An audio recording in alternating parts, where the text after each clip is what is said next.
নমস্কার, আমি নমিতার সহজ রান্না চ্যানেলের নমিতা। তো আজকে আমি রান্না করছি একদম কচি একটা লাউ। এখন বাজারে লাউ প্রচুর পাওয়া যায়। একদম কচি একটা লাউ নিয়ে এসেছি। এটাকে ভালোভাবে ধুয়ে তারপর আমি এটাকে সরু করে কেটে নিয়েছি।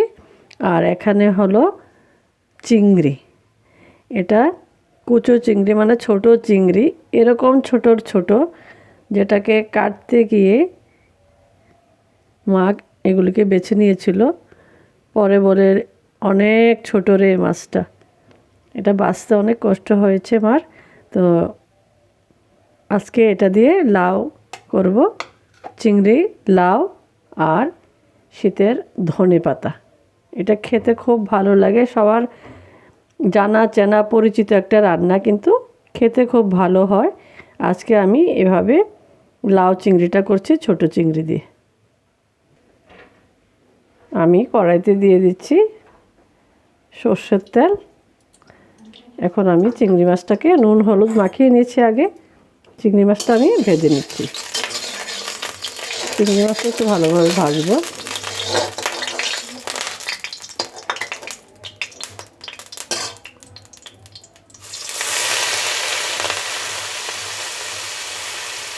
একটু জল হয়ে আছে, জলটা এখানে দেবো না। আমি মাছটাকে আমি ভালোভাবে লাল লাল করে ভেজে নেব।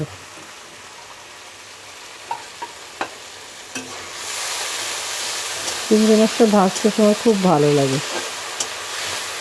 গরম লাগলেই তার কালারটা চেঞ্জ হয়ে যায়, লাল হয়ে যায়। এটা দেখতেই ভালো লাগে। আর চিংড়ি মাছ দিয়ে যে কোনো সবজি ভালো মানায় আর খুব টেস্টি হয়। এটাকে আমি ভেজে তুলে নেব। মাছটা আমার ভাজা হয়ে গেছে, এখন আমি এটাকে তুলে নিচ্ছি। বেশি ভাজলে আবার শক্ত হয়ে যায়, তো আমি আলাদা একটা জায়গাতে এটা তুলে নিচ্ছি।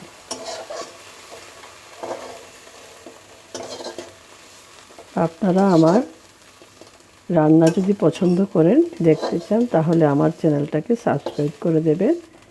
আর যদি আজকের রান্নাটা ভালো লাগে, তাহলে লাইক কমেন্টস আর শেয়ার করে দেবেন।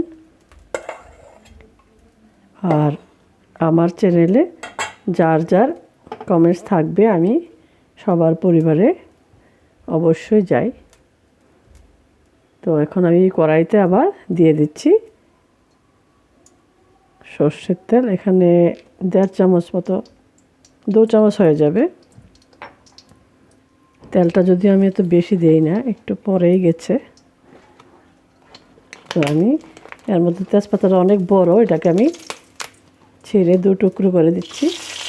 আর শুকনো লঙ্কাগুলিকে আমি 2টো শুকনো লঙ্কা দেবো, কিন্তু এটাকে আমি টুকরো করে দিয়েছি। তখন খাওয়ার সময় যদি এটা পরে একটু চিপে এটা থেকে তেল বের করে নিয়ে খেলে ওটা ভালো লাগে। এর জন্য আমি সবসময় শুকনো লঙ্কা, বেশিরভাগ সময় আমি এটাকে এরকমভাবে ছিঁড়ে দিই।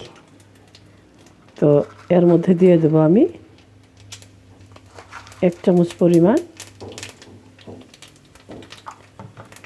5 ফোড়ন দিয়েছি এখানে আমি। তো 2 বারে দিয়েছি, কারণ আমার চামচটা অনেক ছোট। তো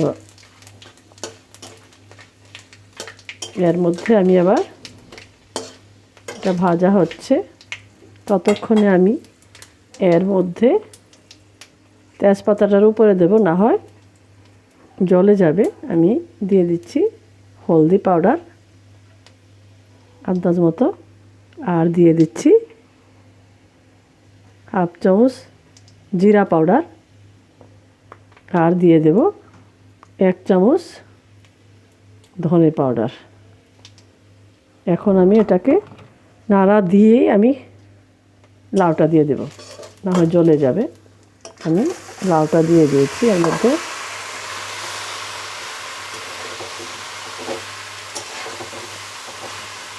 পরে দিলে না হয় মশলা একটা কাঁচা কাঁচা গন্ধ হয়। আমি তেলে দিয়ে তারপর আমি এটা দিয়ে দিয়েছি।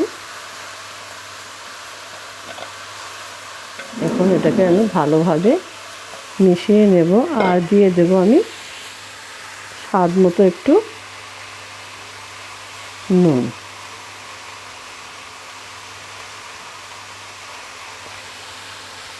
এখন আমি এটাকে ভালোভাবে একটু মিলিয়ে নেব।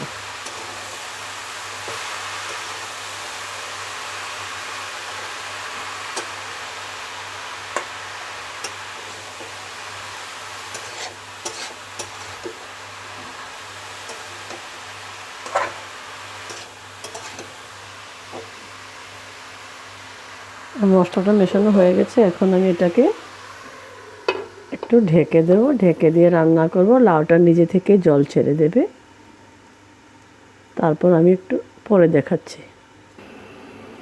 আমি ঢাকা তুলে দেখছি লাউটা জল ছেড়ে দিয়েছে। তো এখন আমি এর মধ্যে দিয়ে দেব আমার ভেজে রাখা চিংড়ি মাছ, অনেকগুলো চিংড়ি মাছ।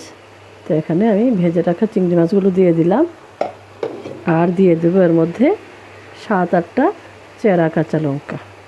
কাঁচা লঙ্কাটা একটু শেষের দিকে দিলে এটা সেন্টটা ভালো থাকে, বেশি সিদ্ধ হয়ে গেলে কাঁচা লঙ্কা সেন্টটা থাকে না। আর লাউটাকেও আমি একদম বেশি প্যাচপ্যাচে করে সিদ্ধ করব না। লাউ বেশি সিদ্ধ হয়ে গেলে কিছু কিছু সবজি বেশি সিদ্ধ হলে খেতে ভালো লাগে না। আর একটু আমি এটাকে রান্না হতে দেব 2 মিনিটের মতো, তারপর আমি পরে দেখাচ্ছি। আবার আমি ঢাকাটা তুলে দেখছি, তো আমার রান্না হয়ে গেছে। তো এখন আমি এর মধ্যে রান্না হয়ে যাওয়ার পর এটা একটু এরকম হালকা জল জল টাইপের থাকে, বেশি জল না এটা। আর আবার বেশি টাইট করলে আমার লাউ ভালো লাগে না, একদম শুকনো ভাজা ভাজা করলে ভালো লাগে না। তো এখন এর মধ্যে আমি দিয়ে দিচ্ছি বেশি করে ধনে পাতাটা দিয়ে আমি এটাকে আমি বেশিক্ষণ রান্না করব না, একটা নাড়া দিয়ে 1 মিনিটও রাখবো না। এখন আমি এটাকে নেড়ে মিশিয়ে দিয়ে আমি লাউটা নামিয়ে নেব। আর ধনে পাতা সিদ্ধ হয়ে গেলে ভালো লাগে না। তো আমার রান্না হয়ে গেছে, আমি এখন নামিয়ে নিচ্ছি। চুলাটা বন্ধ করে দিলাম, আমি নামিয়ে নিচ্ছি আমার লাউ চিংড়ি। ছোট ছোট চিংড়ি কিন্তু প্রচুর হয়েছে আজকে। তো লাউ চিংড়িটা গরম ভাতে তো খুব ভালো লাগে। আর এটা তেল মশলা সবই কম দেওয়া হয়েছে। তো এটাকে কেউ যদি মনে করেন যে একবেলা ভাত রুটি কিছু খাবেন না, তো এভাবে এক বাটি সবজি খেয়ে নিলে আর অন্য কিছু খাওয়ার প্রয়োজন হয় না। ওজন কমাতে গেলেও এটা খুব কাজে লাগে। তো আমার লাউ চিংড়িটা হয়ে গেল। আপনারা সবাই ভালো থাকবেন, সুস্থ থাকবেন আর এভাবে লাউ চিংড়ি রান্না করে খাবেন।